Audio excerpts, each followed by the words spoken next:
So can the property market crash, true or false? To me, I'm saying false.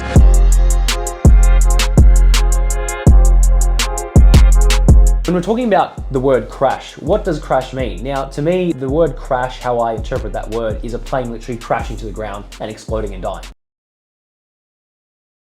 Now, if we're comparing a plane crash to the property market, that would essentially mean to me that someone's trying to say the property market would go to zero, right? And it would go to absolutely nothing. So $1 million property in Sydney will go to zero. That to me is what I think when someone says, well, can the property market crash? So that's why I say false. Can the property market correct a little bit? Yes, it even has in Sydney as an example. Now, throughout history, what I know and what I've studied and what I've researched by doing this for so long is that the biggest drops were usually between 10 to 13%. So we're actually at that point right now. The last time the property market actually went down considerably across Australia was during the global financial crisis, the GFC.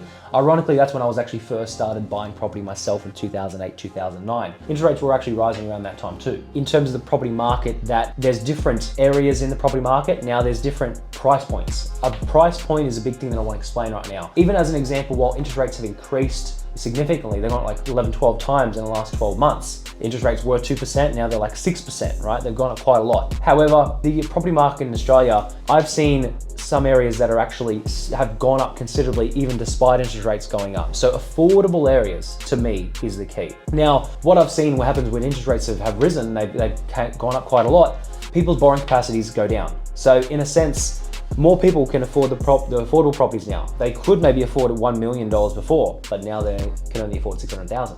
So the higher end always has more volatility. So the affordable end is why I always stick to, and that's the 3 keys, of course, which flow into this, which is buying property that's under market value, has a really good yield, and in an affordable growth location. So if you stick to that low to medium entry kind of point, to me, it's always going to be safe, and you're not going to have a massive crash, because even if the property market did come back 5 to 10%, well, realistically, if a property is 300,000, a person could be working at McDonald's and still be able to afford that. So it's always the safest. So false, property market's not going to crash. Let's move on, keep buying property. See you in the next video.